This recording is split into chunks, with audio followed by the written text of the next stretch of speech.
नमस्कार विद्यार्थियों। ईशावास्योपनिषद का हमारा अध्ययन चल रहा है। 1 से 8वें मंत्र तक का हम अध्ययन कर चुके हैं। 9वां मंत्र प्रारंभ करते हैं। अंधम तमः प्रविशन्ति ये अविद्याम् उपासते ततो भूय एव ते तमो ये उ विद्यायां रतः। वस्तुतः 9वां, 10वां और 11वां मंत्र एक दूसरे से संबद्ध हैं। इसमें विद्या और अविद्या के विषय में बतलाया गया है तथा इन दोनों के मध्य सामंजस्य का उपदेश दिया गया है। 2 प्रकार के मार्ग हैं, एक ज्ञान मार्ग और एक कर्म मार्ग। पहला जो मंत्र है ईशावास्यमिदं सर्वम, इस मंत्र में समस्त ऐषणाओं, इच्छाओं का त्याग पूर्वक ज्ञान मार्ग का उपदेश दिया गया है। दूसरा मंत्र कुर्वन्नेवेह कर्माणि जिजीविषेच्छतं समः, इसमें कर्म मार्ग का उपदेश दिया गया है। अब इस मंत्र में कहते हैं कि ज्ञान मार्ग और कर्म मार्ग इन दोनों का सामंजस्य होना चाहिए।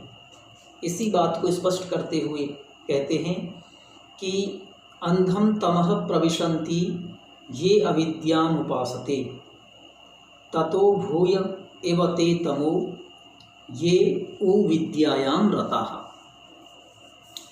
अर्थात अंधम तमः, गहन अंधकार को, प्रविशन्ति, प्रवेश करते हैं, ये अविद्याम उपासते, ये प्लस अविद्याम, यहाँ पर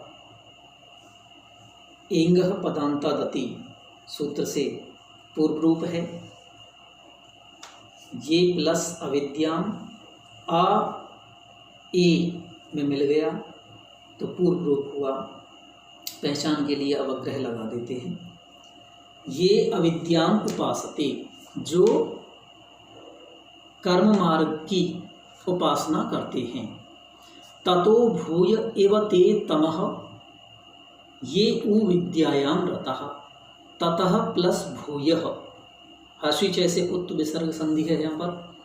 ततः, उससे, भूय, एव यानी अधिक, ते वे लोग, तमः अंधकार को, ये उ विद्यायाम रता, जो केवल विद्या में अर्थात ज्ञान मार्ग में ही संलग्न है। अर्थात जो कर्म मार्ग में संलग्न हैं वे गहन अंधकार को प्राप्त करते हैं, और जो केवल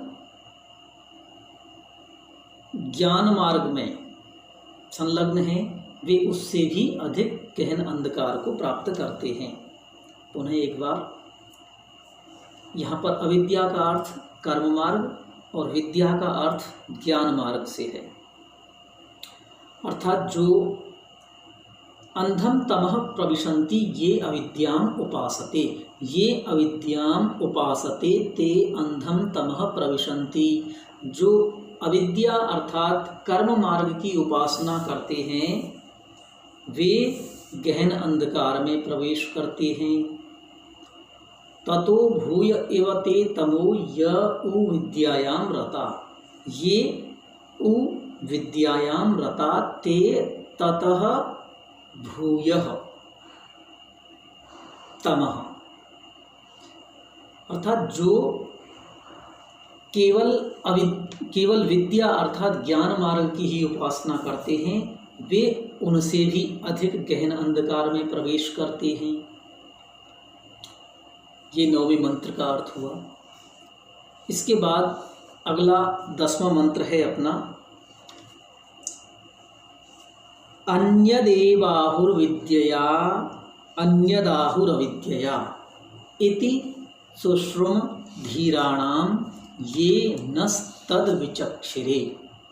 इसमें केवल ये बतलाया गया है कि विद्या से अन्य ही फल की प्राप्ति होती है और अविद्या से अन्य ही फल की प्राप्ति होती है। ऐसा हमने धैर्यशाली विद्वान लोगों से सुना है जिन्होंने इस विषय में हमें विस्तार से यह व्याख्या की है।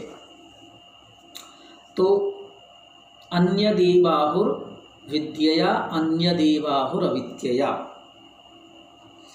कि ज्ञान मार्ग से, विद्या से अर्थात ज्ञान मार्ग से अन्य प्रकार का फल प्राप्त होता है और अविद्या अर्थात कर्म मार्ग से अन्य प्रकार का फल प्राप्त होता है। ऐसा हमने उन धैर्यशाली विद्वानों से सुना है जिन्होंने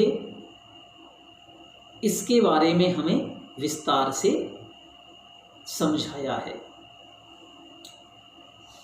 इसके आगे 11वां मंत्र है और इसमें बतलाया गया है कि विद्यां चाविद्यां च यस्तद्वेदो भयं सः अविद्यया मृत्युं तीर्त्वा विद्यया अमृतमश्नुते। बहुत महत्वपूर्ण मंत्र है।